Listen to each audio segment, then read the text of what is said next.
Hey, it's Loho. Hello? Hello? Oh yeah, this is Victor. Hey y'all, this is your girl Sabrine. Pick up the phone. I know you hear it ring. I'm trying to watch my show. They got me over here. Ring, ring. Hey guys, welcome to the Hotline Chat. It's the conversation for me. It's the authenticity for me. It's the organic vibes and friendship for me. You know where it's at here at the Hotline Chat. We're super excited to have you here for our very first episode. You can expect all of those things that we just said. I'm going to let Sabrine go ahead and take it away and introduce our topic for this week. Yes, welcome guys. Welcome to our first episode. We're starting off things by starting to talk a little bit about wealth and expectations. All right, we going. What a money reside. What a money reside. What a money reside. What a money reside. And my question to everybody here in this Zoom meeting is, when is the first time you realized that? I'm not saying you were poor, but you realized that, hey, things are different to other people. Like the way I live might not be the standard for everybody else. That's a good question. Yeah. I don't know. I think that there's always been like an emphasis on like money and finances growing up. It's kind of always been like we've been blessed to always have food on the table and have like, a house over our head and like, the basic necessities. I think for me it was more just like growing up, I wanted like, a pair of shoes. And it was like, nah, we can't do that. Or like I wanted just things. And it was like, nah, we can't do that. Or hey, this has to go towards something else. So I think that was probably like the first time, probably when I first landed here in the US. I never really knew that like we lived, I guess, like below the means in a sense. I feel like I would consider my family to be middle class and working class. I would definitely say we are in a better position than a lot of people, especially growing up because my parents worked day in and day out, and I was always kind of with my siblings taking care of them. So I feel like I can't 100% say that I went through that as a child. I would say more so when I moved out on my own after leaving home. That was really when I was like, dang. Because there were times where, I didn't have food, or like I really had to hustle so that I could provide for myself. And then that's when I kind of started noticing that there was some stuff that was lacking. But yeah, it was always just about I guess I never really sat with the idea, because it was always, we're going to do better, or we're going to make more, or we're going to be in a better position, or you got to hustle to do that. And so, yeah, I don't know if that answered your question. A little bit. It does. We can explore further.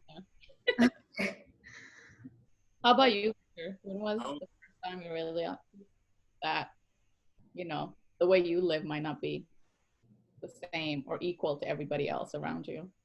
I will say, I guess mine is similar to Lo. To be honest with you, we've always been middle class. I've never Yeah. missed a meal. I ain't never, gone without a need.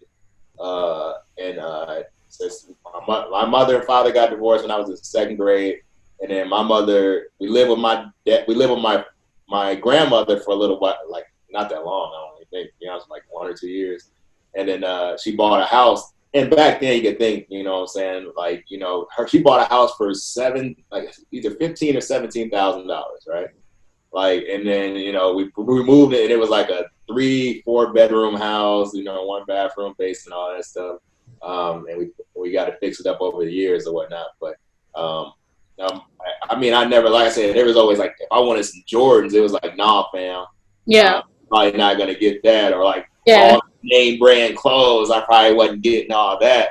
Yeah. But to be honest, I mean, me and my brother were pretty well taken care of. I mean, I had like a lot of the things I mainly wanted were like video games And my dad, every birthday, my dad showed up with a new video game on time on Christmas. So to be honest, I think the only time I noticed that people weren't living the same way as I did, like sometimes I go to my friend's house and like going to their house, it's like, again, at the time we owned a house and I was basically raised up in a house. So you go to people's like your friends' house and they live in apartments and it's kind of cramped and things, and it doesn't feel comfortable as much as like where I live.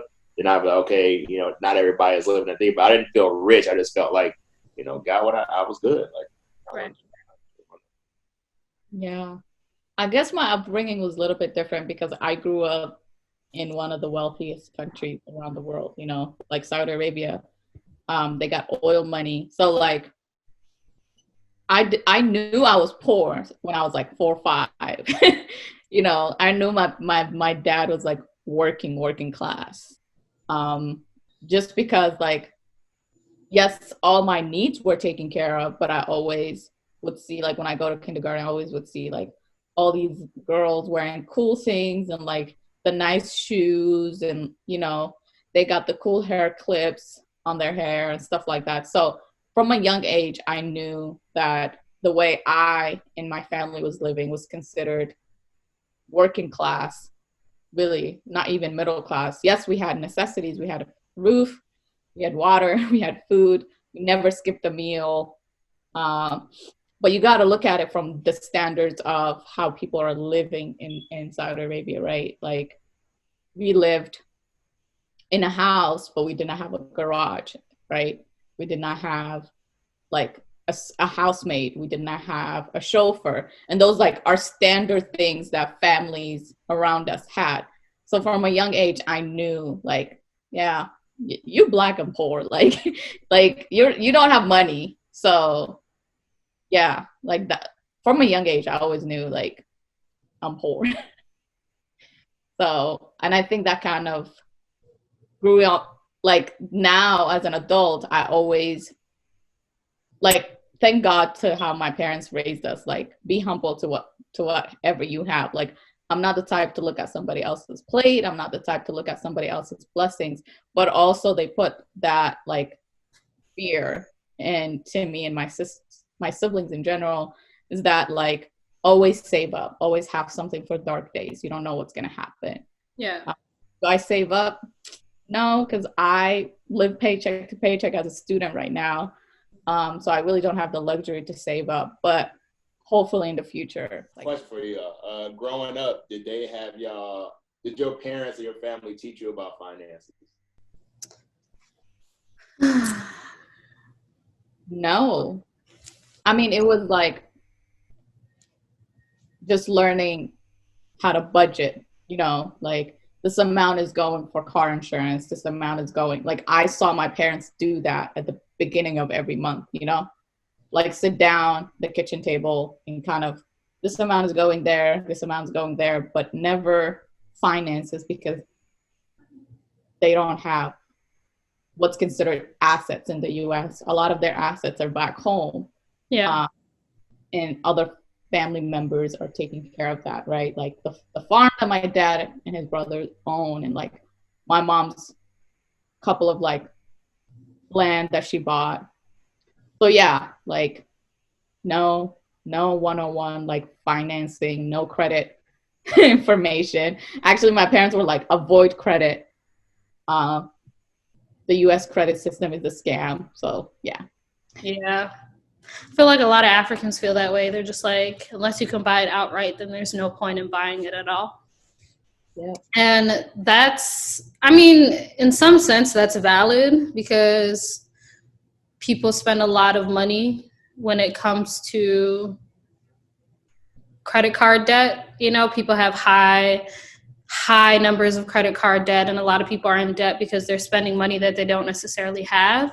But it's also important. And I think that's something that for me too, like nothing was really taught when it came to finances.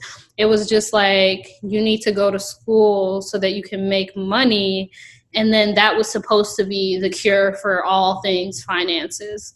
When there are so many different layers like credit, like understanding, you know, for example, if you were to buy a home, what that process is, understanding that sometimes credit is more valuable than, you know, cash, understanding how to invest your, you know, cash into other things, investments. So I feel like, yeah, that's not necessarily taught. And I feel like a lot of people, when you talk about wealth and when you talk about wealth, a lot of people put their identity with how much money they're making. And I can definitely say for me, that was something that I learned, is that my identity isn't necessarily connected to my bank account. So even if I'm making, you know, millions of dollars, that doesn't make me, you know, a more solid person because of that. And even if I'm, you know, got $20 in my bank account, that doesn't make me, you know, less of a person. But I think growing up, when you see so many things that tell you that, you know, success equals this type of lifestyle or success equals this, you start thinking that if you don't have that success by a certain age, then you know what I'm saying, there's something wrong with you. But I think for me, understanding the shift that money is a tool and a resource has actually helped me to get more money than when I thought that my success was, or identity was tied to money. So yeah. Yeah, I can go with that. I mean, yeah, I wasn't taught anything financially. Like I think in one time in school it was weird. We learned in a math class how to fill up a tax form. Like, you know, before you can do it on computers, like fill it out on a tax form. We learned how to do that. But other than that, everything about money that I've learned is through experience. Like I got my first job, please believe most of that was spent on like clothes. Like you remember the era of throwback jerseys and long tees? I can tell you right now, my G, I was going ham. You was in your white tee. Yo, like everything was spent on, like, because to be honest, the only bill I had was a car payment. So like I wasn't really saving money. I was just like blowing on like a lot of fitted hats and jerseys and clothes and stuff of that nature. And I think mostly because I probably had a safety net. Like I was still in Michigan, so it wasn't like, you know. But when I came here, it was really if that part I had to dial back, like any, like, you know, you can't buy all that stuff because I got to eat, you know what I'm saying? I got, you know, and all that stuff. So everything I learned was through like experience, especially credit. Like all that credit stuff is through experience, which I just started dealing with in like the last 6 years or so. Yeah. But I think like if you go, the concept of credit is pretty annoying to me because like everywhere else in the world, right? You can go to China today and like buy a house and you don't need credit score. All you need is cash, right? Yeah. Like just put there, you know, I can afford this penthouse. Here you go. Let me just drop the money. So I think, I don't know. I just feel like it's good sometimes, this concept of like credit and financing in the US. But at the same time, like it puts a lot of people in debt. Like when I was 18 and I, you know, can open a credit and I was on my own, like I got in so much credit card debt because I was just swiping left and right, buying unnecessary things. So yeah, I don't know. I think that if the household does not teach you, I think school should definitely be another supplemental educational opportunity for students, specifically Black and Brown students that don't have access to like trust funds or mommy money or daddy money, or, you know, come from working class families. Because we're a lot of us are living paycheck to paycheck. But I want to bring out this thing in the Somali community, and also I'm pretty sure in the Oromo community, the concept of community money. We call it ayuto. Also, we call it hagbet, which is like, it's not community money, but it's like 20 people will get together. Yeah. And, you know, you rotate who takes the money. So like, for instance, 20 people get together. Every month you put in 500, you know, every month you put in $500 aside. An elder in the community looks after that money. And then, you know, 1 to 20, everybody gets a turn, and then when it's my turn, I get all that money. Does that make sense? Yeah. Yeah. Yep. We call it an ukubi. And it's really great because it's a way that you can basically get somewhat, it's kind of like a loan, right? Without having to worry about the interest. And you're able to get it in cash. And so, like, I know a lot of people, because I'm in an ukubi, I know a lot of people who use that to, like, pay, you know, down their car, pay off their credit card bills, you know, put money aside for business ventures. It's a really, really great way to be able to get the money that you need, a huge chunk, thousands of dollars, depending on like how many people are. Those thousands could be in the, you know, double digits or single digits. And then you're still being able to make those monthly payments without, you know, having to worry about interest. So, yeah. Yeah, it's like a savings account. Like my mom is in one. When I was working back in Minnesota, I was in one. And like my sisters are all in one, but like it's really beneficial. Like let's say 20 people get together and each one of you puts 1,000 in every month. Yeah. You know, like 1,000 right there. That's the down payment for something. Yeah. Like, you know, take care of so many debt. What would you guys say your definition of wealth is? Because I feel like there's a distinction between being rich and being wealthy. So what would you say your definition of it is? And then what would you say like are the components of it?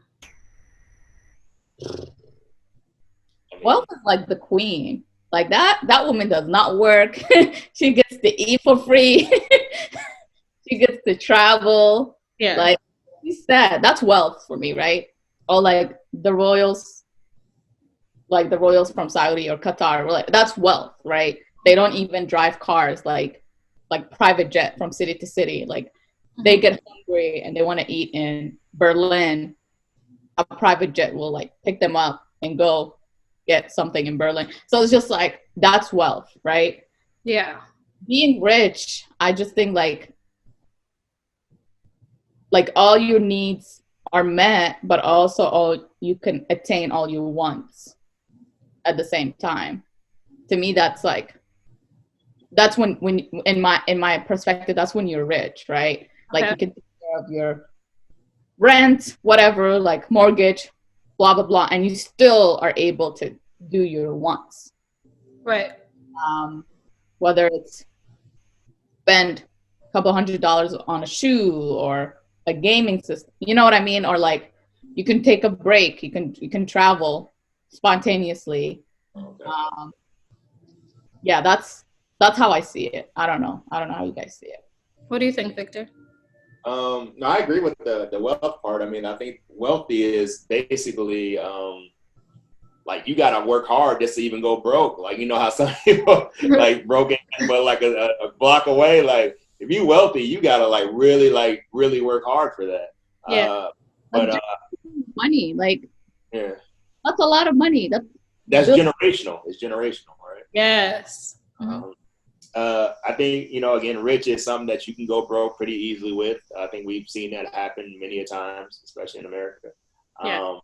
I do think, like for me, I always, and I think a mindset has shifted at some point. But I've always wanted to be comfortable. And when I financially, I always want to be comfortable. I never was one like to be like, oh, I want to be rich, I want to be wealthy, I want to be this and that. If it happens, cool. I'm cool with that. I'm not like, you know, against that. But I just like comfortability is a thing that most is good for me. And I believe there's a lot of people before that were cool with that. But at some point the mindset of a lot of people switched to, I want to be rich, I want to be wealthy type deal, which is fine. It's a hard goal to make. And sometimes we end up going broke trying to reach that goal. Right. You know, things of that nature. But right. Yeah. How about you? Like, how would you define it? Yeah, I think wealth is generational. I think that's like the key thing when I think about like the queen or what Victor was talking about, it's generational. And I think that I've always wanted to be wealthy because I want to be able to put my children in a position where they can, my future children in a position where they can really, where that's not necessarily a barrier that they have to break through. Because I think that, money doesn't make anyone better, but it definitely opens a lot of different areas. We even see it with people who are celebrities and, the president of the United States, like, whether he had COVID or not, like money does help in, being able to impact your quality of life. And so when I think about like wealth, I want to be wealthy. I think I'm very comfortable right now. I'm grateful. I've been blessed to be in positions where I can take care of myself to some degree. But I really want to be able to, for my future children, put them in a position where they don't have to kind of deal with that.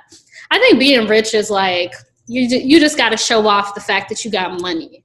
And I think when you have to show off the fact that you have money, that's when, your identity is tied into that. I think it's okay to, floss or whatever if that's what you want to do. But if that's the only thing that makes you worth being in somebody's presence, then how wealthy or how rich are you really? So, yeah. Yeah, like a lot of people on social media are not wealthy. They're aspiring to be rich because they're living paycheck to paycheck. It's just that they're showcasing this lifestyle that they can't really attain it themselves. Yeah. So yeah, I find that really problematic. Like, I've been off of Instagram for a while, and every time I take breaks from Instagram, I feel so much better. Yeah. Because I'm not constantly bombarded with images of like fakeness and fake, all kinds of fakeness. But like, image of like people being wealthy when they're not, people pretending to be something else when they're not. Mm-hmm. And also, I'm really sick and tired of like people constantly telling other people that, oh, you need to invest your money, you need to do this or that. Like, if I have $200, I want to go to Macy's today and get a purse. Let me go get a purse, okay? I'm not like, let me do it. Like, I don't have to invest. It's stop shoving investment money, and you need it now. Yeah. Hey. Well, they do that with everything. Anything that's a hot item that people like want to get. Like, people be like, you shouldn't be buying that. You should invest it in this and that. I remember watching a video. Remember, I was talking to Sabrina about this before you hopped on low about like I just got a PS5 or whatnot. Yeah. And I remember watching a video where there's like these ladies are going in like these niggas out here buying PS5s. They can't even do this and that. I don't know why these niggas are. I'm like, yo, like nigga can't buy a PlayStation. Like, I don't understand what's going on. But everybody else can buy Birkin bags and all these other bags. Let's talk about the Birkins. Like, yo, like, what are we talking about? Like, but if I have the money, right, to buy the Birkin, I'm going to buy it. Let me do it. I really think the constant like shoving investments and stock in people's faces is not beneficial. LLC Twitter, I don't know if y'all need to get on LLC Twitter, be harassing people every single day. Like some girl or a guy would post like, oh, I got PlayStation, blah, blah, blah. And then somebody would be under their tweet, you should invest that money, here are a couple of links to some stocks, here, blah, blah. And I'm just like, or that flipping out, or that concept of you want to flip a house? Flip a house. You can flip a house right now. It's this easy. But that's how those people make their money. Yeah, that's true.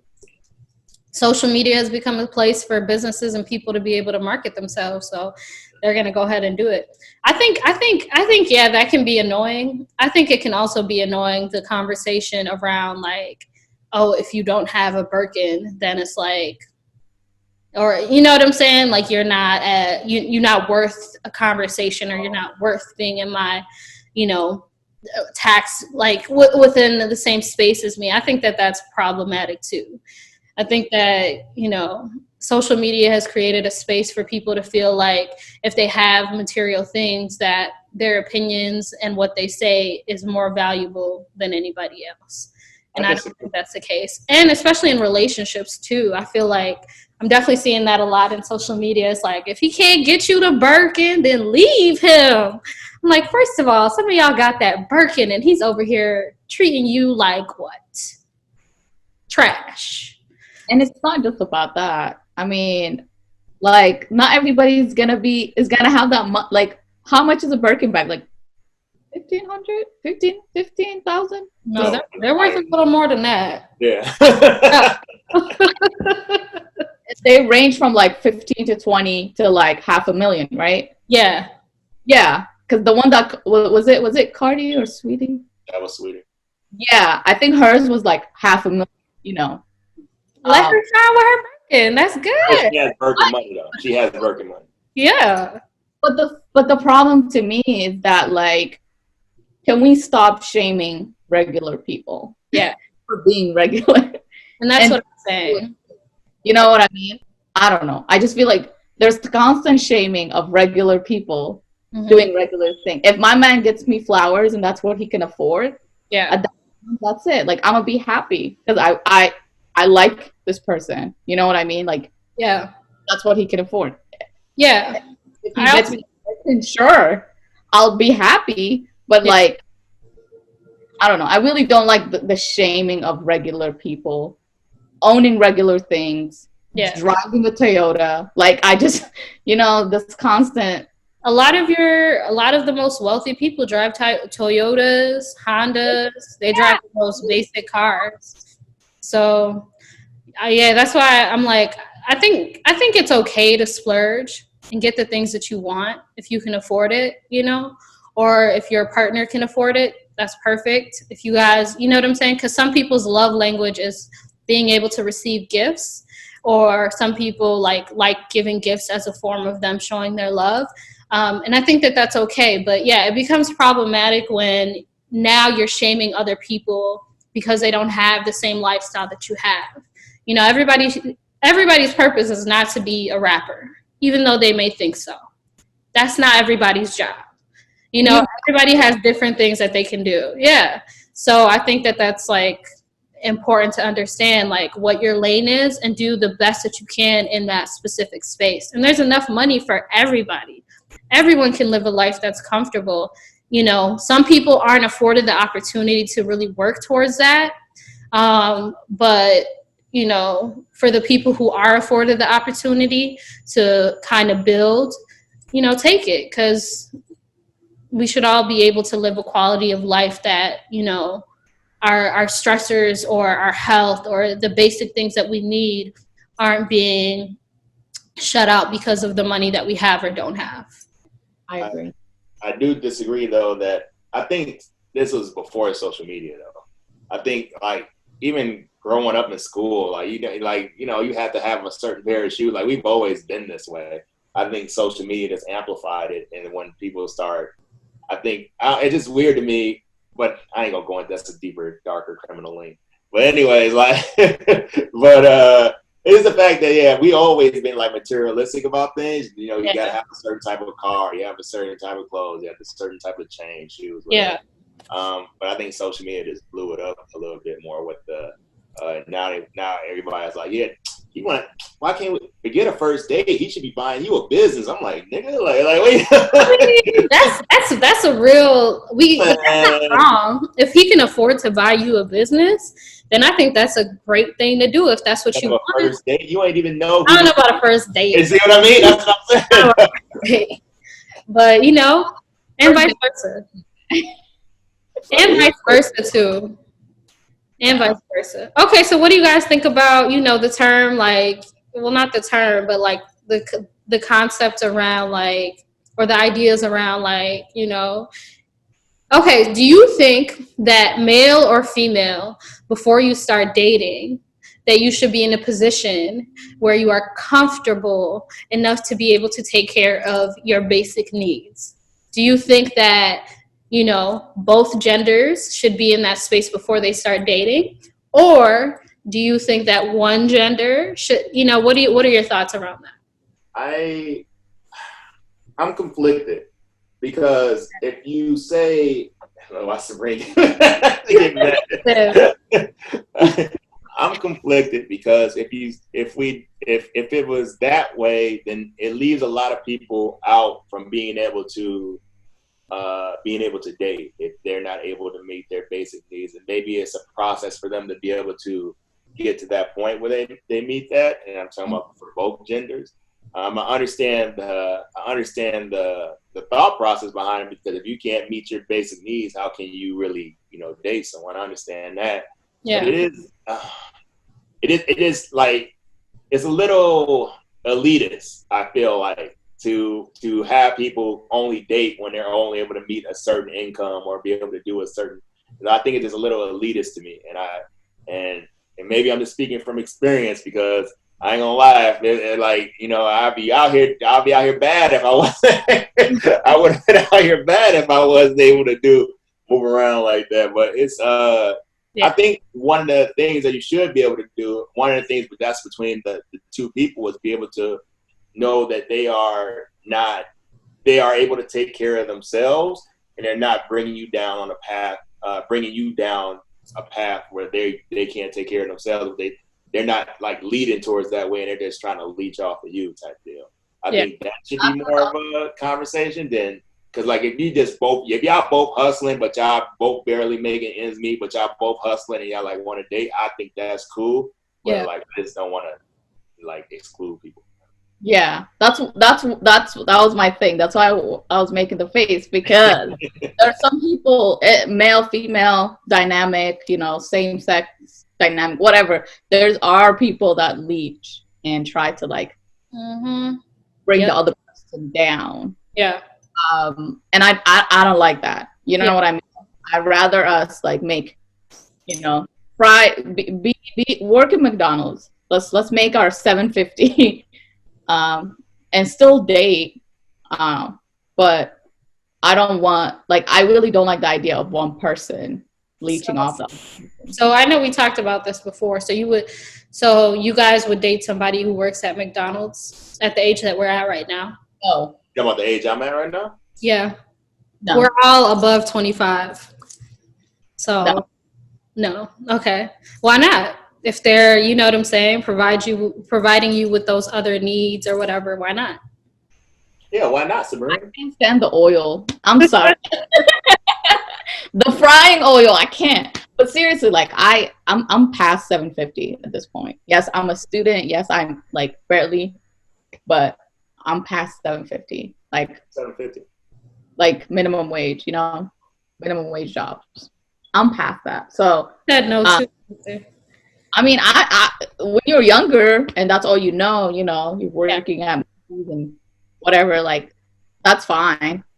And I'm not shaming people that are doing that right now. No, that's not what I'm saying at all. But personally, I would not be with anybody who fries at McDonald's. That's just me. What about you, Victor? Why do you make that face? Because I'm not shaming. I'm just giving it a look like she's shaming face, because I feel like whatever. But I would, as long as they, I think first and foremost, I would. Maybe this is a bad thing sometimes, but I focus on the relationship between me and the person first before I look at their career decisions or whatnot. Yeah. Which could be disastrous as well. But I couldn't judge somebody for working at McDonald's. I mean, I worked at GameStop. I don't know how long. You know what I'm saying? So it is what it is. I remember, to be honest, I remember when I lost my car and I had to ride the bus for a long time, and I tried to get a date with a girl. I got to the point where I'm like, hey, you know what I'm saying? I was where we figure out who picked who each up. She picked who up, and then I said, hey, you know what I'm saying? She didn't know I have a car. You want to come scoop me up? I ain't hear nothing else from so I'm like, yo, I understand it, but I don't knock it. Yeah, I don't think I would. Not in this age. I know. I probably know I wouldn't, because. Oh, go ahead. Go ahead. No, go ahead. I probably wouldn't, because I feel like unless you're like working at McDonald's and aspiring to like, you know what I'm saying? Like you have a business on the side, like 2 businesses, and this is like, you know, just another thing that you're doing, or you're trying to like learn. The only time I guess I would be with somebody if they were working there at the age that I'm at right now is if they were trying to learn. No, not even manager. If they were there to like learn different aspects of the business for whatever reason. I'm not against like dating, you know, because I have a regular job as an office manager, and you know, I have my little side businesses and stuff like that. So I don't think that there's anything wrong with a regular job, but I want somebody that's ambitious and can match my ambition. So that's the only reason why. It wouldn't be anything like, oh, it's not really about the money. It's more about like, I would just want somebody that can, you know, have conversations with me about that, because like I said, my goal is to be able to build wealth for like my children's children. So I know that that's not something that can happen, you know, with working at McDonald's. So, but yeah, what was your question? So, do y'all believe in going half with your significant other? No. Ain't that about it? I think it depends. It depends, but I'm gonna tell you why I said no. There's a religion that I follow called Islam. And in Islam, the Muslimics, us, we believe that, you know, once you are in a union, a man and a woman, and maybe 2 children, Throw the kids. The breadwinner is the provider. The only time that the woman's money is her money. The man, like, my dad never came. My mom has worked on and off throughout. My dad never walked up to my mom and was like, so where's the paychecks? You know, never in my 27 years of existence have I seen that. It was always at the 30th of the month, or, you know, day 1 of the month. It's my dad bringing like cash and giving it to my mom. Here's everything you need for the household. Yeah. So that's how I grew up in. And I know that times are different, right? Times are different. Circumstances are different. I am willing, as hopefully in the future, a working woman, and hopefully I have a business as well. Like, I am willing to participate in the household.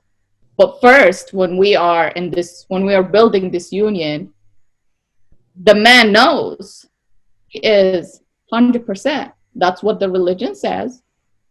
You're not going to go against the religion.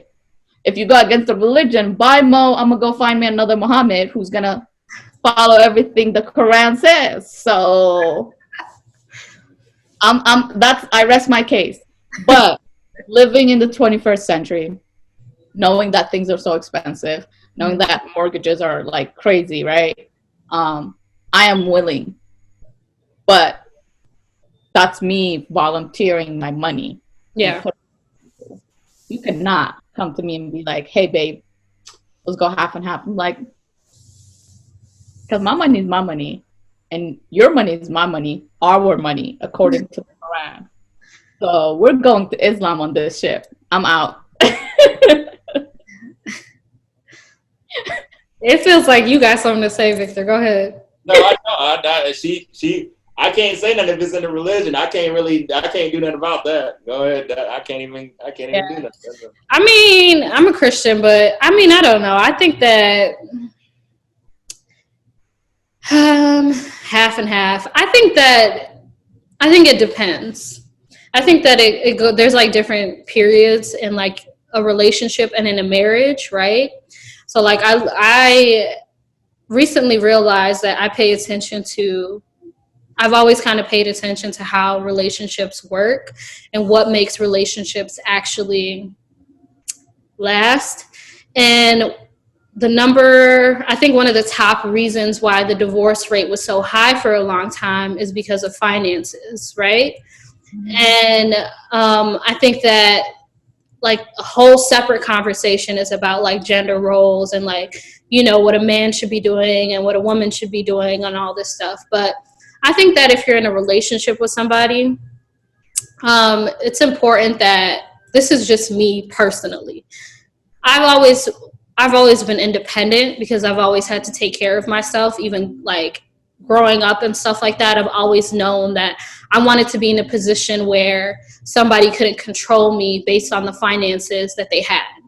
And so for me, I always have aspired to have wealth within myself and wealth within any relationship that I enter into that's romantic. I think it's nice as a woman to be treated to certain things. It's nice when, your boyfriend or husband can provide, or, like, I'm not paying for the first date, but I can pay for the first date if you're not able to pay for the first date, right? Yeah. I think that it's important, like, if my partner was to be in a situation where they weren't able to do something, that I can still be able to hold us down, because it's a lot of pressure to be able to be the person that's financially taking care of everything, depending on whatever it is that, your lifestyle is. But I think for a lot of men that I've spoken to, providing is something that they want to do. So I'm not against being like, a man can provide or should provide. If they want to do that, cool. In a relationship, though, I'm okay with going 50-50 on certain things. Like, it's okay. I can pick up the tab sometimes when we go to dinner. In all my relationships, actually, I've been very, like, okay with, like, spending money on certain things, because it's not, for me, it doesn't rub me the wrong way. It rubs me the wrong way when you're not able to take care of yourself and when you're not able to take care of our basic needs. I could still pay for the rent if you fall on hard times. You know what I'm saying? I could still take care of, car insurance and other stuff if, you want to provide and you're unable to do that. I know Michelle Obama was talking about how, like, for a long time in the relationship, she was the breadwinner. If she was like, I'm not going to be with this man because he's not providing for me, their marriage probably wouldn't be in the space that it's at right now. For a lot of people, if they, took on some of the responsibility or had some of those conversations, because a lot of men that I've spoken to feel like really stressed from having to go day in and day out to provide, right? And be like the sole provider. Not to say that they don't want to do it, but, it does carry some sort of weight to it. So I think it's important to have those conversations in a relationship. I think it's important to always be able to take care of the basic needs, whether your husband, boyfriend, whatever is paying for it, or if you guys are splitting it 50-50. I personally want to be able to, put my stake into, like, businesses with my partner. If we're going into a business together, I want to be able to be like, hey, I put this money down and, he put this money down. But I'm totally okay with him, like, paying for, the necessities if that's what he wants to do. And if there was a time where things needed to be switched, I'd be okay picking up the slack if it was with the right person. Because some of these people be out here leeching, and, a lot of men nowadays use women because women are working now, to be able to kind of leech off of them too. So I think that it just has to be a conversation, and it really depends. But there's nothing wrong. Treat your man to, a little date sometimes and, do something nice. But it just kind of depends on your situation. Yeah, I think there's nothing wrong with, like, when I use that we go into Islam analogy, I just wanted to paint a picture. The bigger, yeah. For like rent or like the household and things like that. Yeah, I get that. Married and I'm in a union with this person, then according to the Islamic scriptures, a man is a provider and he should provide. That does not mean that I, like, would stash my money and hide it. Like, I'm gonna take care of I'm gonna take care of my kids, I'm gonna take care of the house. Like, anything that he's not able, like, people are losing jobs left and right, like this pandemic, right? So, like, yes, I'm a step up and do that. But, like, it's a conversation that couples need to have when they're serious, and when marriage comes up, or when, we're getting engaged or whatever. Like, it's something that you need to have it before you get into that next step for sure. But as a woman, I don't want my man to look bad. Like, I don't want my man to go into like bankrupt. You know what I mean? Like, yeah, like I would take care of things if as needed, but I do want to. Yeah, I want to fall into that because I've seen it work. It does. It definitely does. It just depends on the people. That's why it depends. Like some guys, like their identity is based on like them being able to provide and they want to be the sole provider. Some people want a partnership where it's like you're going 50-50 and we're, you know, chasing this thing together. It all just depends on the person. Yeah. Have that discussion. Have that conversation. Yeah. Victor is oddly quiet and I don't like it. Would you let a woman pay your rent like for 12 months straight? Yeah, never been a woman that's paid my rent. But I'm saying like if she wanted to. No, for me, I've always been the person where, and that's the hard thing for me being in relationships because I don't like taking things from people. Yeah. Because I don't want nobody to be like, you wouldn't have this if it wasn't for me. I'm like, nah, fam, I got this because of me type shit. But, you know, and I've seen it go wrong where those men that you speak of where like they leech off of people. Mm-hmm. And next thing you know, they somewhere with the garbage bag for the clothes because they girl kicked them out or something because they wasn't paying rent, they weren't paying bills, all that shit. Mm-hmm. So now I get that. I just look at it in a practical sense and just think about like, especially nowadays too, where I think both of you said like everything is more expensive and things of that nature. Back in the day when I was young, I could understand that. Like I said, my mom bought a house for like $15,000. So like, you know, now houses are like $300 and up most of the time, $250 and up. It's not for me. It's limiting having one person try to be the provider and everything, and also it's mentally straining doing that as well. Having to worry about providing and doing like you gotta provide, you gotta be a good husband, and you gotta, you know, be emotionally there and this and that. Sabrina's giving me a face, but it is something that you sending somebody out there to, you know, do all that and then come back and do all that. It can be mentally straining, especially this year as well. No, I just like, for me, it's like, you know, if y'all both, I think participation from both parties would go along. And like I said, it works the other way. It depends on the people, but participation from both parties gives you more runway room, I think. And if you want to, you know, do anything in the future, especially if you got kids and stuff of that nature, it gives you way more one-way room to do what you want to do. Yeah. Yeah. Sabrina was giving me. I feel like this conversation is very touchy, just because, like, why? Although I am a hyper independent woman, like, yeah, I do not let people take care of me. Like, yeah, I don't like it. I feel like I want to get everything on my own because like Victor was saying, you know, I don't want people to say, I got you this, I did this for you. But also, like, I was raised on this, like, we say like Nagnol mentality, which is like strong woman mentality. Like, I have to get everything on my own. So the moments that a man takes care of me, I'm like, oh, I can let my guard down. You know what I mean? Like, yeah, because I'm constantly on the go. So yeah, for me, it's comfortable sometimes. It is comfortable because, you know, like, take care of me. Yeah, it's uncomfortable for me sometimes. Oh, uncomfortable. Mm-hmm. I don't necessarily like, I don't know. It's uncomfortable. Like, I shouldn't say uncomfortable. It's like awkward for me sometimes because it is such like a touchy subject, especially because I've seen a lot of relationships in my life that finances was used as a control aspect. And so there's like this like psychological aspect to it where it's like, can you trust that, one, this person is going to be consistent? Because let's say, for example, you know, in a relationship, somebody was to ask me, you know, are you going to, like, I want you to quit your job and stay at home. and I'm going to take care of you.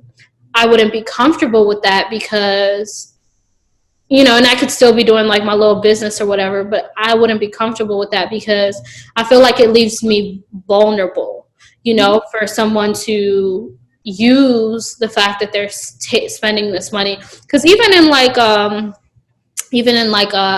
I've always like, where one of my biggest financial mistakes, since we're talking about wealth, one of my biggest financial mistakes, I would say that I've now been doing much better on, is most of the money that I spend is not actually money that I spend on me.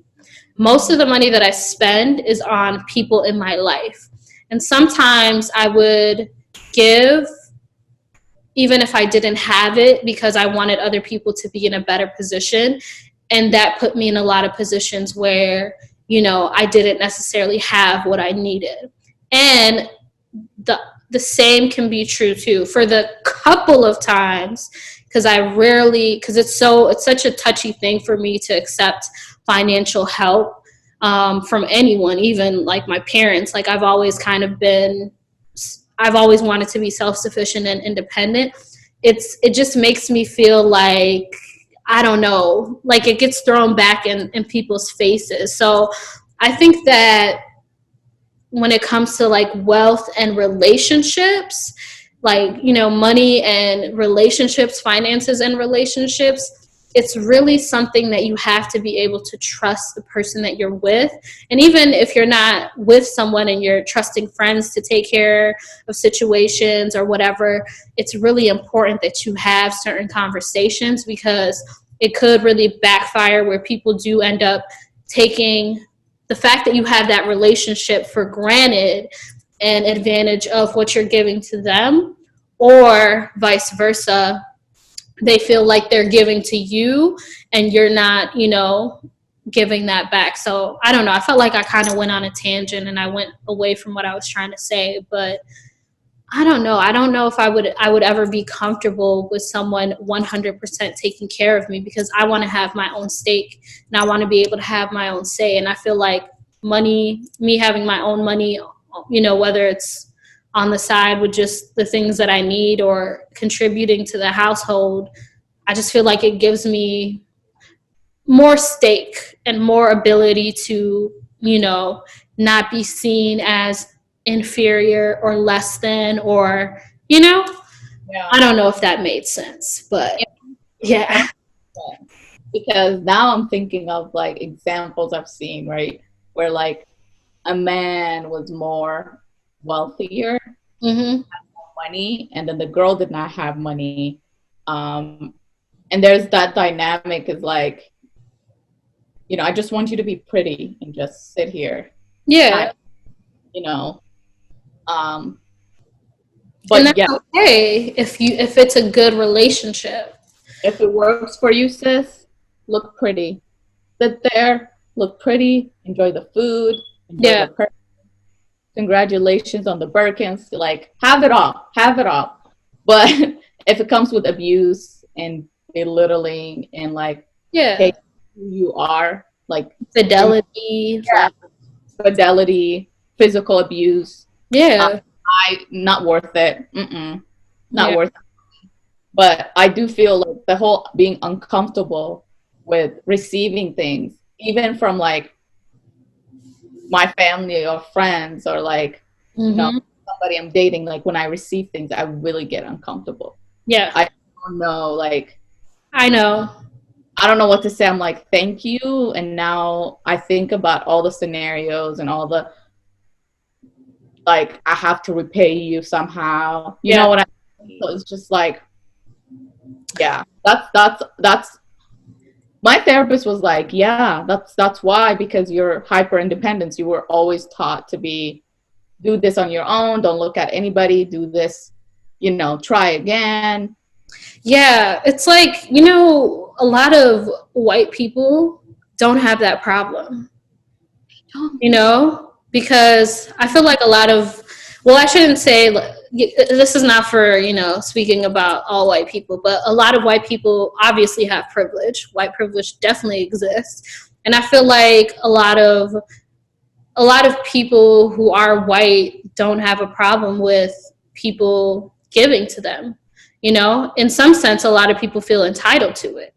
So I feel like specifically within my own culture, we've always been taught that if somebody does something for you, you have to make sure to, you know, repay that thing back, even if it, yeah, sometimes 2 times over, because, you know, like that's just what you do. And so you kind of get programmed to, you know, feel like, oh, I have to give. Or if I'm not in a position to give and I don't have it, then I'm not, goes back to that conversation, like I'm not as valuable. You know what I'm saying? I'm only valuable depending on how much I can offer to someone else, not necessarily how much someone can give to me.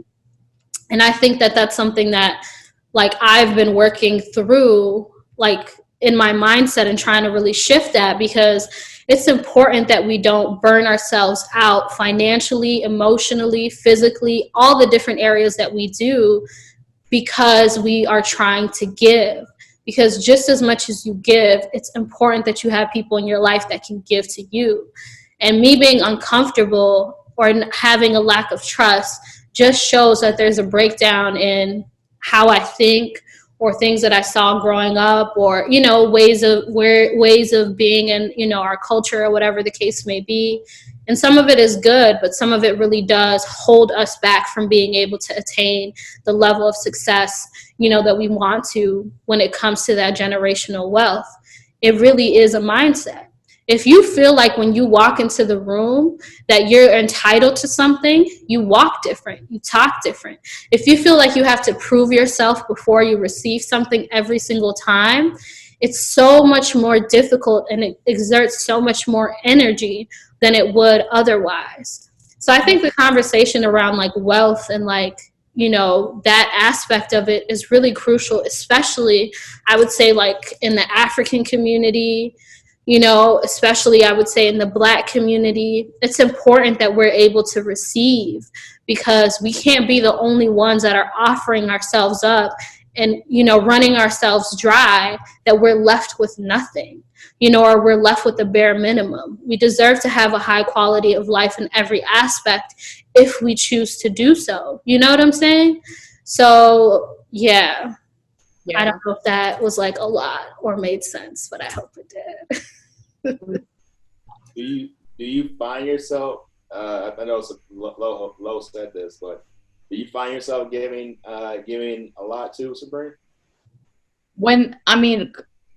Since I became a student, no, because I'm a student, but I am not receiving, you know, like financial support, because again, family does not have it. But when I was working, and I was working at Apple, and I had my other research job, I was supporting, you know, contributing to my family, monthly house allowance, and still supporting family back home. That's expected. Unfortunately, I call it the curse of the family that made it. In each African household, there's that one family that made it, right? We either made it here to the US or Europe, somewhere in the UK or whatever. And that's the curse. I mean, you just have to carry on some of the burdens that your parents are carrying on. And that was part of it. Like, I had to send money monthly to family members. My siblings are doing it. My 2 siblings are working full-time jobs, are sending money and still contributing to the household. So give it. Like, I grew up with this mentality where it's like, be the hand that gives, don't be the hand that receives. Exactly. Yeah. Such an African thing. Oh my God.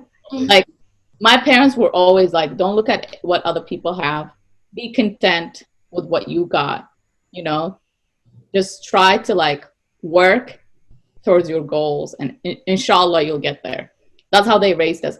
But my mom, every time I would get frustrated about you know, sending money to relatives. They don't even call me to say thank you. You know what I don't know these people. I've only met you like once when I was 5.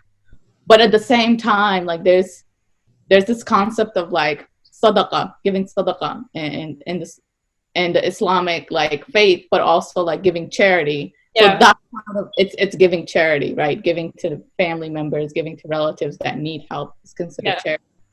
And also every time we would get frustrated, my mom was like, think of it, you're the hand that can give and still have all your needs met, you know? So don't see it as a way of like, you're decreasing your own pocket, but see it as a way of like, oh, this is something that I can let go. Yeah. And go ahead. Were you done? No, I'm done. Yeah. I think it's important that when you give freely. A lot of relationships, friendships break down because they give something and then sometimes the people don't pay them back, or sometimes they're expecting something in return.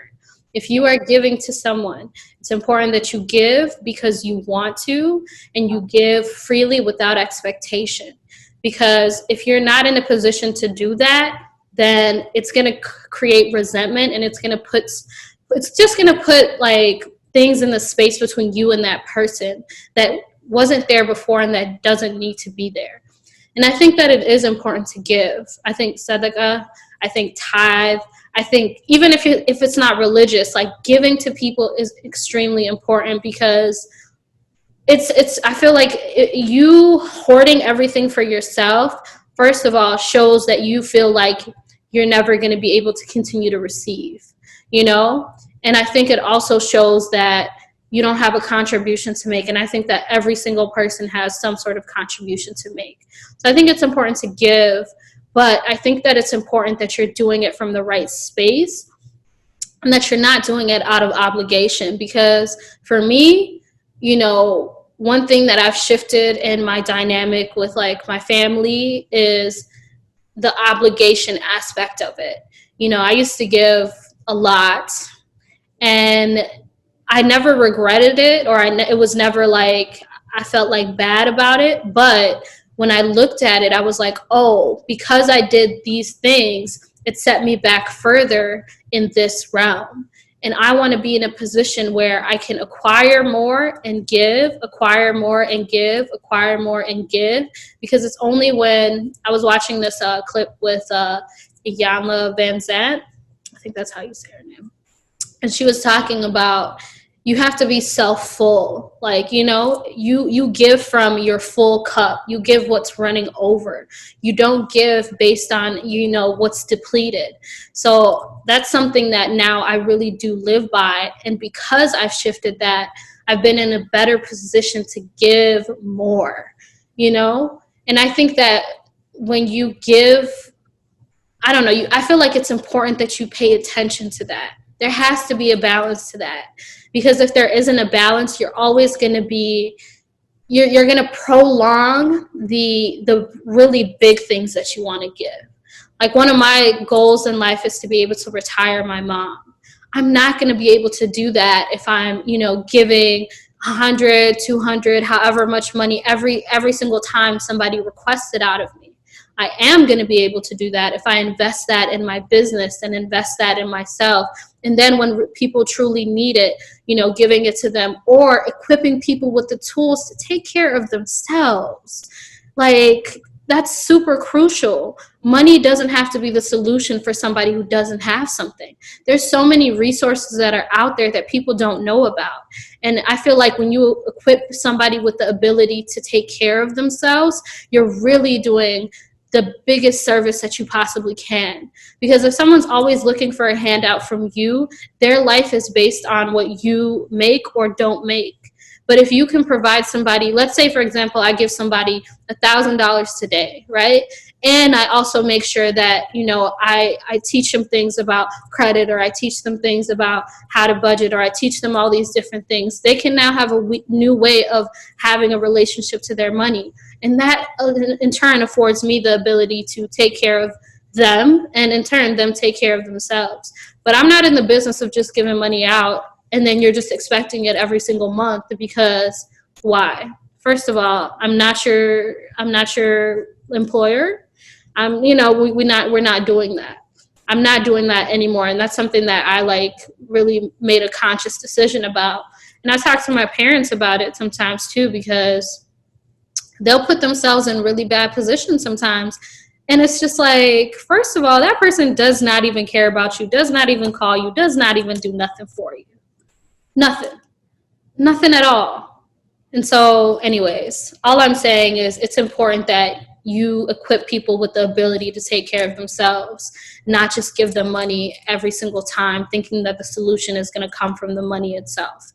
I don't think that actually ever really truly 100% works unless the person is ready to do something different with their life.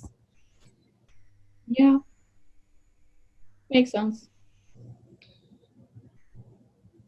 Drop the mic on. Sorry.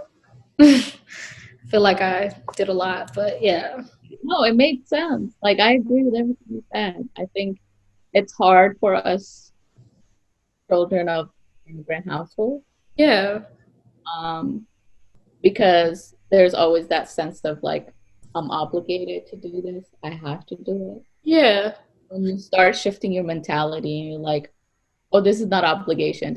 I'm doing it because I care about so and so, or yeah. Then it's better. It's better for you and the person too. And or you're giving it as like a charity, right? Like, I just want this good deed, whatever. That's different for sure than when it's forced. Yeah. But I don't know. For me, it's really hard because I always saw my parents deplete themselves and give as much as possible. Yeah. But the one thing that they always made sure that me and my siblings' needs were met. Yeah. Never went hungry. We never had the lights off. You know what I mean? So our needs were first, but they did not put their needs first too. Mm-hmm. It was us and their family. And I see it right now in my parents, and I look at it and I'm just like, that I'm in the same mentality as you, Lo. Like, I want to help retire my parents. Yeah. Because I see them. They're running on like 10%. Yeah. Because they're giving and giving and giving and not receiving. Exactly. Sometimes like people would call them and cuss at them and like demand things or so I agree with everything you said. Yeah. Ooh, this was hard. It was hard? It's a hard topic. Yeah.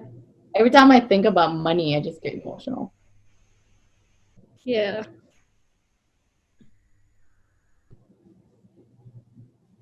What makes you emotional about it?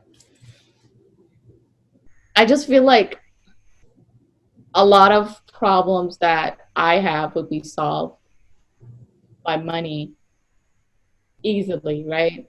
Yeah. Like me wanting to retire my parents. If I had money today, I would have been like, y'all retire, go move back to the farm in Somalia. I'll send you monthly money. You're good. Or like,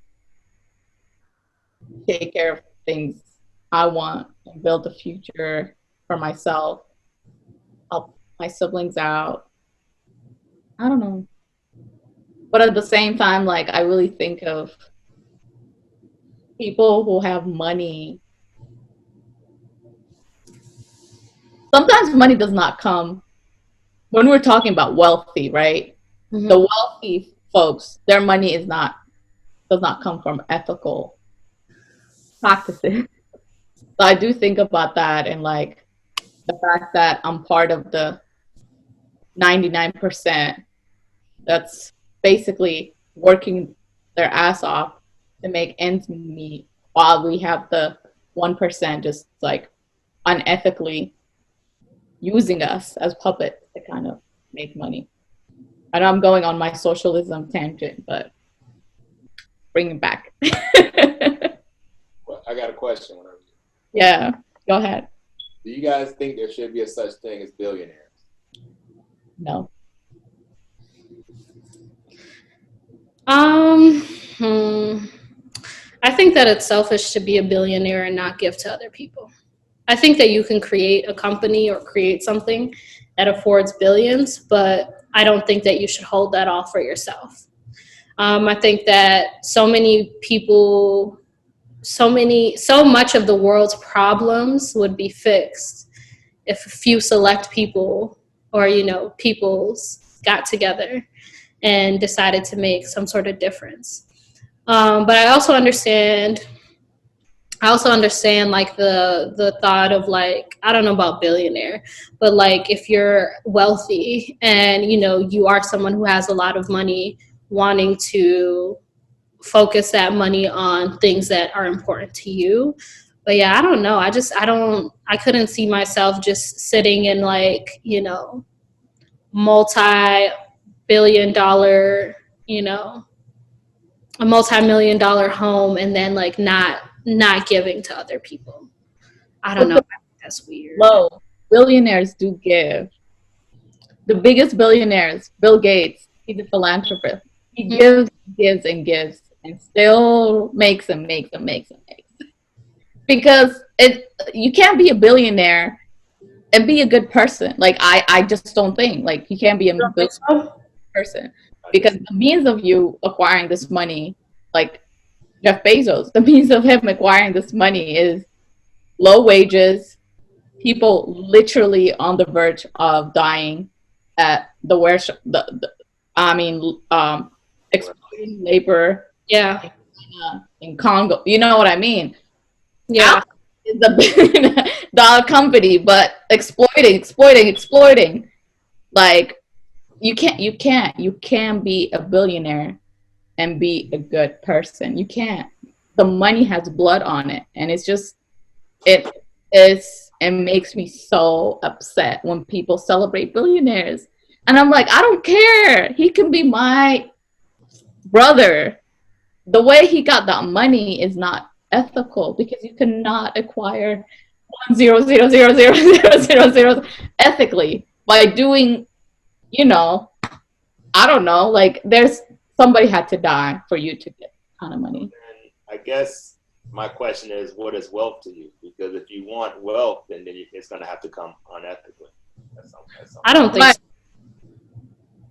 I disagree. I'm just going with what she said. She said that billionaires can't be a billionaire without being unethical. Oh. Be a billionaire is wealthy. Millionaire is not. Millionaire is rich. Billionaire is wealth. I agree. So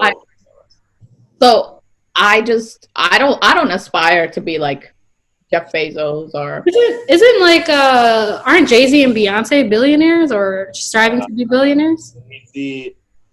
I think are they that together or a piece? I think they're together a billionaire. So do you think that there's something unethically that they did that caused them to be in those situations or the space that they're at financially? I'm a Jay-Z fan, so I'm gonna say no. You already know what I'm gonna say with it. You already know the energy I'm coming with, right? maybe the Beyonce and Jay-Z example are, because she's talented and she's worth a lot. Yeah. And he's worth a lot because he started his own company. Right? I get it. But at the same time, like you can look at it when Jay-Z is buying land in New York, the land is being gentrified, right? Because he's building apartments that attracts whites, and it's not like the locals cannot live in because the locals cannot afford it, right? That is a way of not being ethical. Like, when you uproot people from their own community and homes, that is unethical. I agree. Are we sometimes looking for a win-win when there isn't one? Because when we just gave that example, and we said, because business, and no matter what you do in business, somebody's losing out. And I don't care what business you in. You could be in the business of saving children anywhere. Somebody's losing out in something. And there's something that's going to be like, there's going to be a downhill effect somewhere. There's always a cost. Yeah. And I think sometimes sometimes we get, because for me, I hear a lot of people say this. Huh? I don't think it has to be an unethical cost, though. Well, it depends on what the perception is, right? Because like you can see something that's like, oh, I mean, like what you consider unethical or whatever it is. So saying like the gentrification, you buy an apartment, is that unethical or is that business? Smart business move for sure, right? When you're buying apartments in neighborhoods that's considered like low, unlivable, where Black people live, where poor minorities live. It's a smart business move because as an investor, you go build some nice condos. The Caucasians are moving. The international students are moving in from China, buying homes. You know what I mean? Great business move. But then because of your investments, the homelessness has increased in your city. But I don't know if it's so. When I looked in, I ain't looking into it. Well, listen to a couple of podcasts. The biggest people who buy the most real estate in New York specifically, and I think in America, is the Chinese. And then the Arabs. And who? Arabs, Middle Easterns. They're the ones that buy up most of the land here, which is a little crazy to me. But I do not believe that. I believe that there should be you can have billionaires. I do understand that. I do understand like what Sabrina is talking about, the unethical practices of a lot of companies and things of that nature. I just feel like it's a slippery slope when we start telling people there's a cap on things. And it's a real slippery slope when you say, hey, we should have put a cap on how much somebody should make.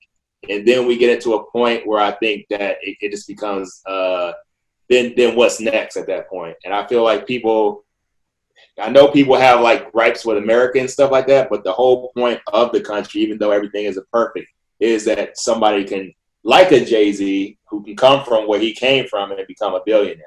Not saying that everybody can do that because everybody can't do everything, right? But I think that's a great example. Even Beyonce as well, like Beyonce coming from working on Star Search, doing was it Star Search I think she was on? Or Star Search, I'm giving my age right now. Star Search or Apollo, one of those ones she was on, and then like now she's a billionaire. You know what I'm saying? Like coming from that's literally what the American dream is supposed to be if you have the talent and you have the business acumen to do so. And I salute them for doing that. And I think even Diddy, like P. Diddy, he's going to be a billionaire at some point if he's not already. So I just feel like, I don't know, just let it rock. I mean, there should be some checks and balances on the ethics of your business. I agree, but as far as how much you make, I don't know. The role of the government, right? I think that's the role of the government to make like how is, what was his name? The Tesla dude, Elon Musk. Yeah, Bezos, Bill Gates. We're ranking, like people are dying. People are like, Americans are in high numbers today since the pandemic started, are applying for unemployment. Yeah. People are using food banks to get food on weekly basis. And I see it right here just driving in the city. Like people are lining up. So like how in a country where you have the most billionaires, hands down, anywhere. I don't think you do actually. No, the U.S. has the most billionaires in the world. Because I believe we don't because of all the oil companies and all that stuff. I don't think we do have the most billionaires. Look it up. Either the most or the second most. It doesn't matter. There are a lot of billionaires sitting here, and they're not getting. I think that's the role of the government, right? You don't see this happen in Germany, where Germany you have bastard white money. You know what I mean? You have those like Nazi money. Like old ass money there, but you don't see that happening, because their government is maintaining things well, and like they're taxing them at a higher rate, and then that kind of trickles and benefits the entire society. You're right, Sabrina. We do have I think China is right after us. China, yeah, that's what I was thinking. It's either China or the U.S. China, then Germany, like you did because you just mentioned. Yeah. We're first, China is second, and Germany's third. Germany, they have that money. They have money. And it's such a small country, and they're able to like tax them at a high rate, which benefits everybody. You know what I mean? So I don't know. I'm more of a million person. Have your million. I'm like, I definitely know that's have your million. kind of go. You know, have your hair salon and then go invest in some stocks. You know, buy out like, you know, a house, resell it, and then buy another. You know what I mean? Like have your millions. But once you get that bastard, once you have that billionaire. Nah, that's not right. That's not fair. Nah. So if I was a billionaire, you wouldn't be my friend? It's not that I wouldn't be your friend. I know you, Lo. You're not just right there. I'm right there with you. Don't let nothing tell you, hey, you billionaire? What we doing? What we doing? What's going on? Because I know you, and like if you become a billionaire today or tomorrow, like I would know that it was by ethical means, from unethical reasons. Yeah. But like Bill Gates, like I'm a public health person. Yeah. All the programs, all those things, all the maternal child health, this man invests his money in all these things, and like, but he's still ranking in money because the government is not cutting a check for all of us from his money. So it's just like. So are you saying because he's ranking in money that it's unethical, or are you saying that practices that have gotten him to his status have been unethical? Yeah, the practices like investing in technology and being a tech mogul, like, you know, the resources, like how do they come? You know what I mean? He's more software, so he doesn't make anything hardware. But like, I'm just saying in general, like when you're investing in tech, when you're investing in all of these things, it just does not come ethically. I've heard stories, I've seen it. Yeah. And I don't know. I really don't know. Like every single day I hear about horrible stories in the warehouses where Bezos owns, where people are literally, the machine is controlling your productivity. And if you slow down, the machine puts a timestamp and takes a picture of you. Oh, wow. And like, you hear of horrible things where people are standing for 10 hours and not taking bathroom breaks, making $10 an hour. Like, yeah, I don't think I know enough about the topic to really speak on it. I don't know. I definitely, thank you for this, because I definitely will do more research on like billionaires and how they acquire their money, because, you know, I definitely don't want to be in a position where my ethics is compromised because of money that I could, you know, acquire. So yeah, I don't know enough about the topic to talk about it. Well, Amazon, I almost worked at Amazon too. That's a funny thing. I almost worked there before I went to Apple. I worked at Amazon for like 2 days. Like I was, you know, they got a Shakopee. Yep. Make some money. I was like, not for me. They never called me back, so I said, all right, well, fuck y'all. I could not stand all those hours. I hated working at this company. Oh, yeah. You know, I kind of miss it. But do you think, so I guess the thing, do you think enough people care about Amazon, all that stuff? I always go under this. People care a little bit, but let it be an inconvenience to them, and then it becomes an issue. But that's capitalism. But I'm thinking of like the world. I'm talking about like people caring. I'm not talking about capitalism. I'm talking about like, hey, Jeff Bezos, your warehouse fucked up, right? We getting rid of Amazon. Then an issue becomes with people, because they're like, man, I can't get my shit the way I want to get it now. And it becomes an issue. I think I've been noticing that when like any people be like, oh, you know, save the planet, this and that. Just anything that becomes an inconvenience, my G. Like, well, no, fuck that. Why I gotta pay for this now and this and that? Like, it becomes an issue. And it's like, sometimes I think, like, again, everybody wants a win-win. And sometimes you have to, like, you know, sometimes inconvenience is a part. You have to get rid. And it's an inconvenience. I'm not saying, like, inconvenience is something that you want. It's not a need. Right. And people, I think people won't deal with inconvenience to be able to fix an issue like you were speaking of, especially with Jeff Bezos and Amazon. I think that's been an issue for a long time, and I think he's dodged it because he doesn't have a official Amazon store anywhere, and he's been able to like dodge that shit for a long time. Yeah, I think it's just like the fact that it is like him himself, like during this pandemic, he's boomed up. This is the perfect time to boom up. Mm-hmm. And to be honest with you, if people said, "No, fuck that, your shit is crazy, your shit is fucked up," then it should have changed. But it ain't gonna change because people don't want to deal with that inconvenience. I wonder how countries that have individualistic culture view wealth versus countries that, have like a community oriented culture. Because the US is very like me, myself, and I, what's best for my needs. And a lot of countries in the world aren't necessarily. That's you again? Yeah. You're popular. Apparently. Calling me and nobody texting me. I just leave that in there because you know what I'm saying. I got one call. I could be dead up here. Ain't nobody checked on me or nothing.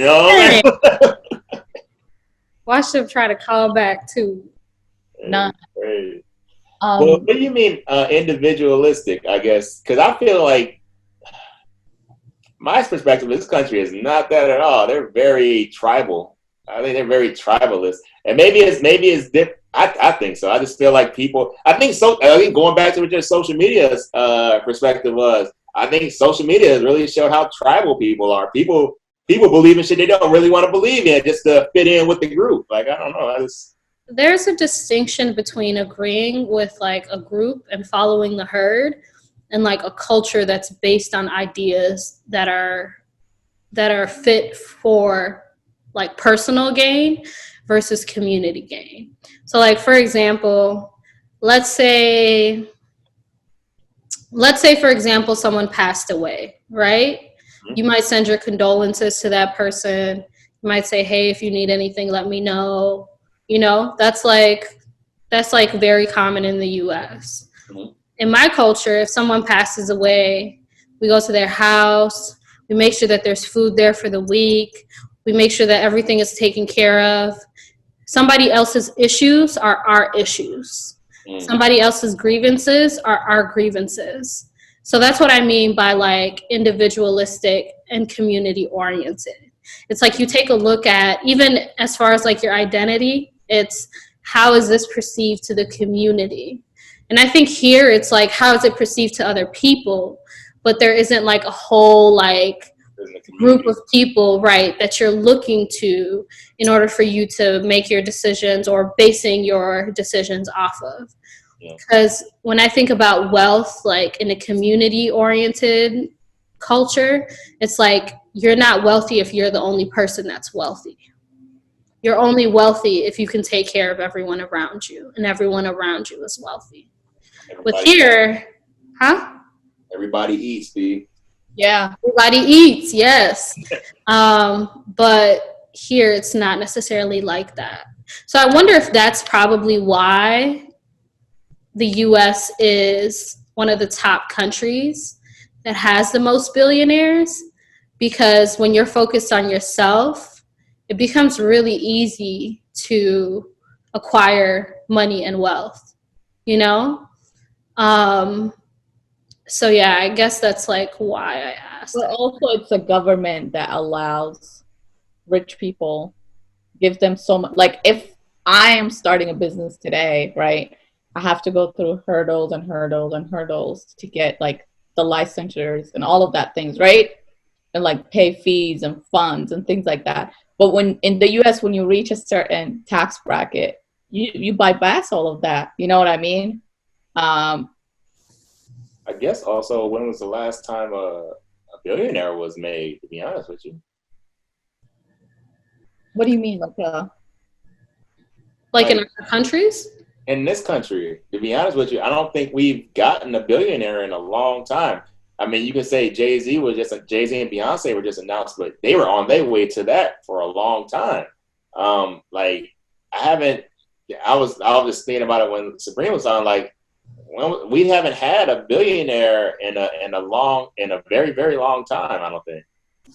I was reading something about the DoorDash guys, Oh, the three guys that started DoorDash, and each one of them I think is like worth some million right now, and I think collectively they're all close enough to reach a billion. All three of them. that's funny how they reached that before Uber did. That's crazy. Yeah. Bump Uber. What's wrong with Uber? What Uber do? I just don't rock with Uber. They have a lot of issues. Okay. We can discuss that another time. Yeah, we can discuss that another time because I do not like Uber myself, but I deal with Lyft mustache. I think it's like I just want to bring up Germany because Germany has billionaires, right? Yeah.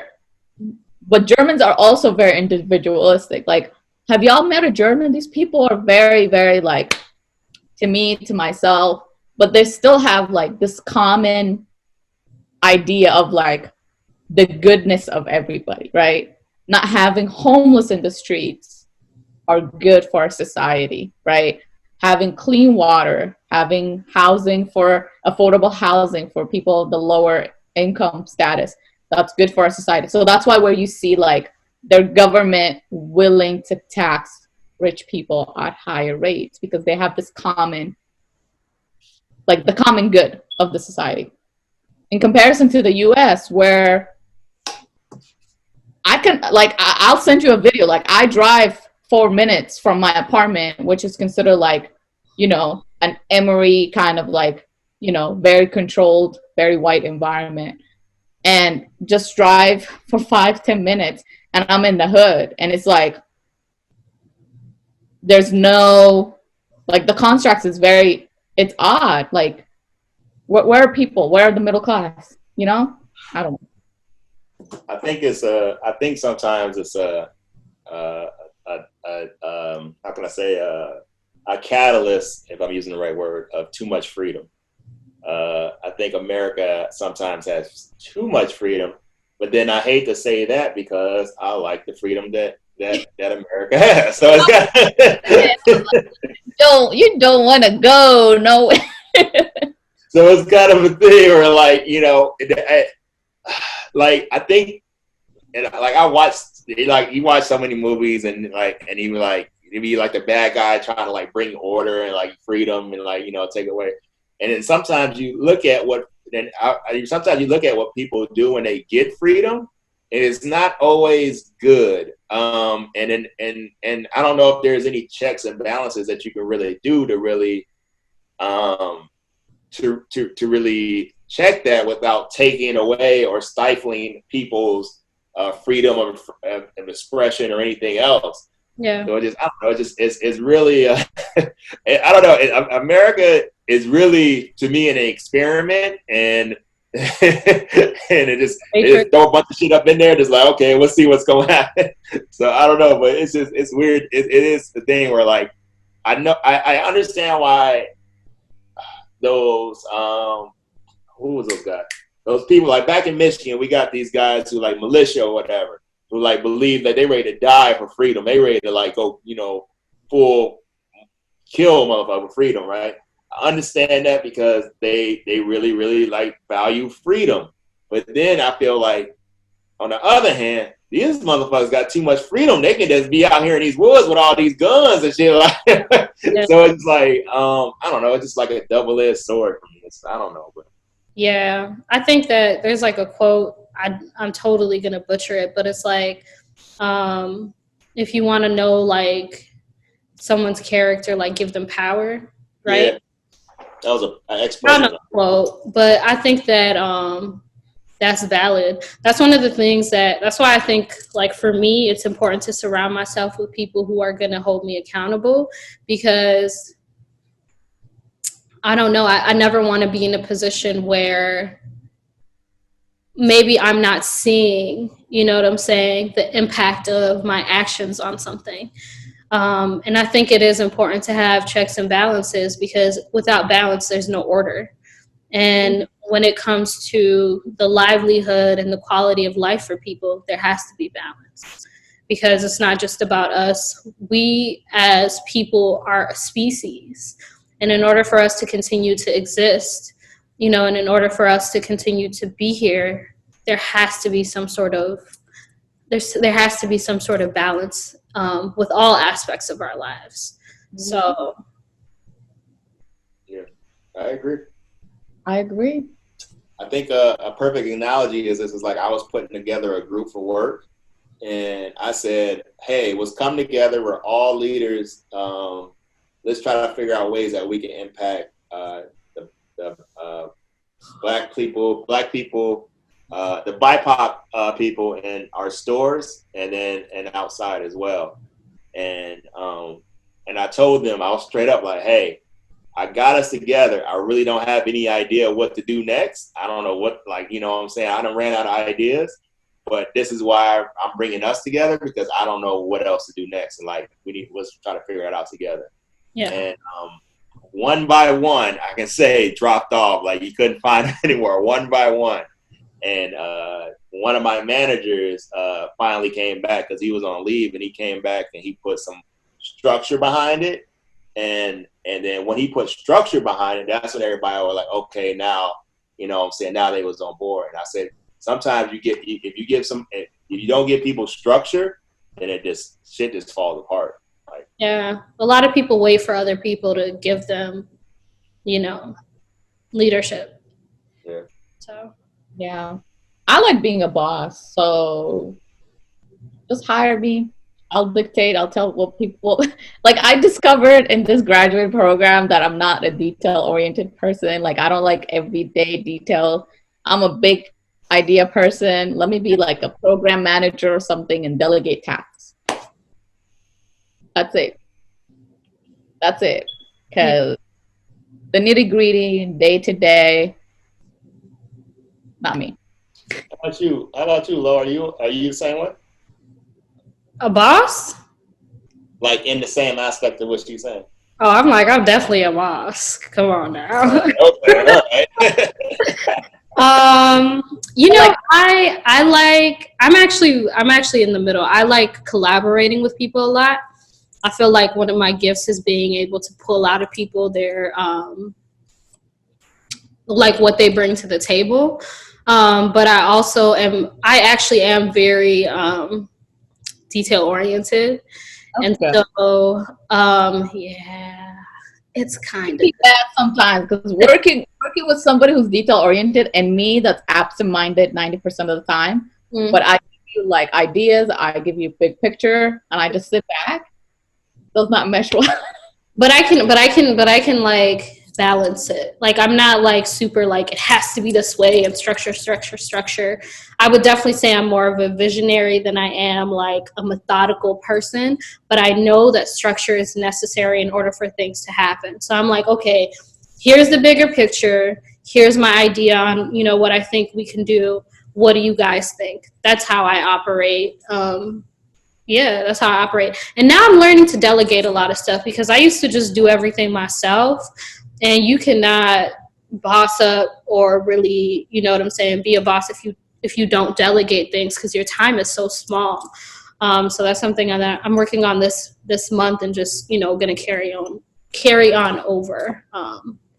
But yeah. Like I agree with that collaboration, but sometimes like I always end up being the only person taking on like leadership roles. And like speaking from like school experiences or anything I've done like in my work life where a new project will come in, like I always end up being the lead and just delegating tasks. Like in all my classes, it was group work, it was collaborative. We had to write papers and like present together as groups. And I was always the one like, okay, you do that. I'm gonna do this. Like making sure everything was up to par, making sure that I did the final versions and submitted it. So it's just like, I'm starting to realize like I like to be in roles. That's all. Yeah. I don't know. It just depends. I can like be real quiet and not do anything if like somebody wants to take control. It just depends. It just has to get done though. If it's not getting done, listen. We're fighting. No, I'm gonna just tell you how it is. I'm gonna be like, listen, this is not getting done. Are you gonna do it or not? I'm not doing this. Yeah. What about you, Victor? I mean, I'm working on delegation, but I'm more of I like to be with the people type deal. So I kind of like, I like to lead from within and not from without. So I'm that kind of person. Don't give me that face, Sabrina. I've seen that. But like, That Apple talk, lead from within. when I said it, I'm like that. I think that is some Apple talk, but I was like, I didn't even realize that. But no, I mean that's true though. I mean, even for my job, like sometimes it'd be like a thing where like, man, we running behind, and I'll be already taking appointments, and like and I'll be right next to people taking appointments, and that's not my role anymore. But it's kind of a thing where like it's something I still take enjoyment of doing is like doing those things sometimes. So. Yeah. I don't know. I just maybe enjoy telling white people what to do. And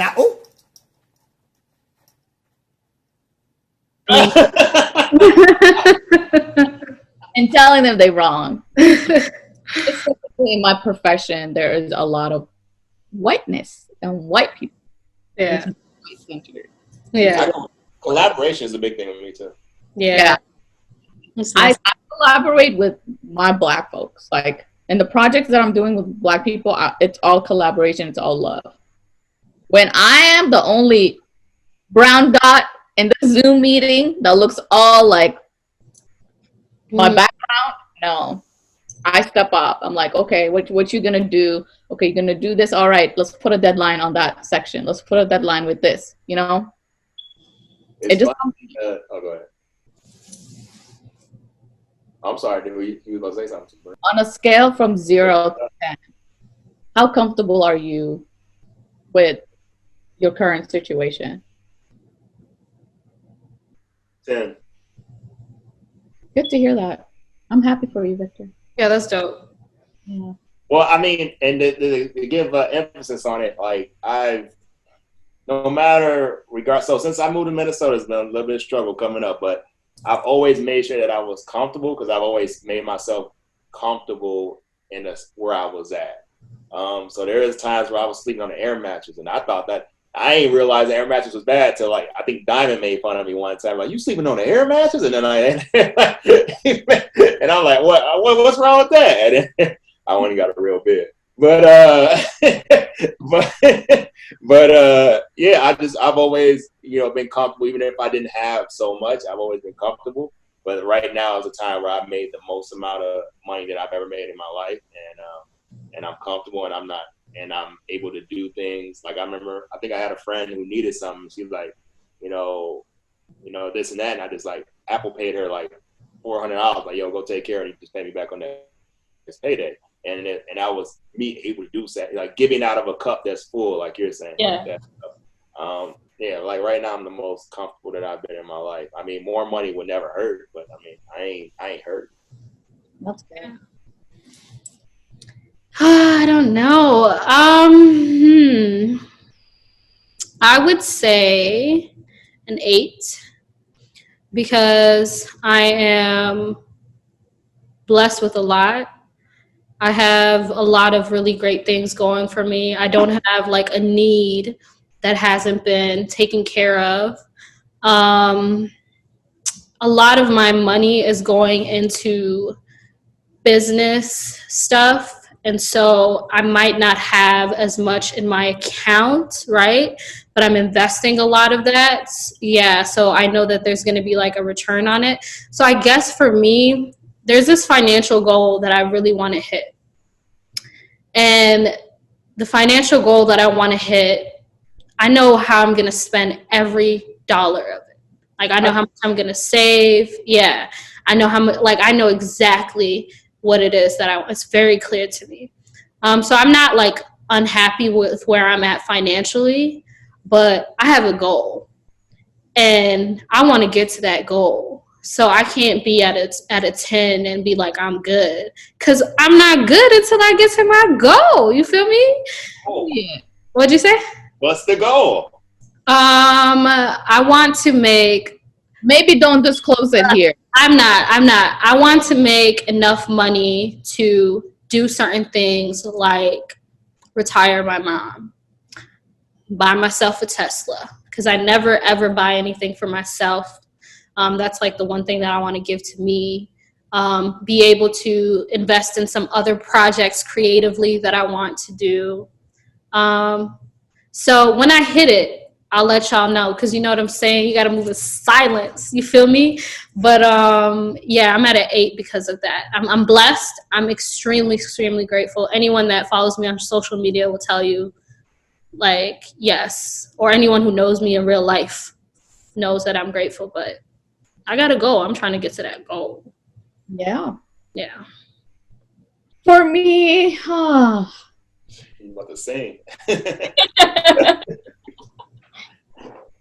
for me, I was financially better when I had a job. Being a student is a scam.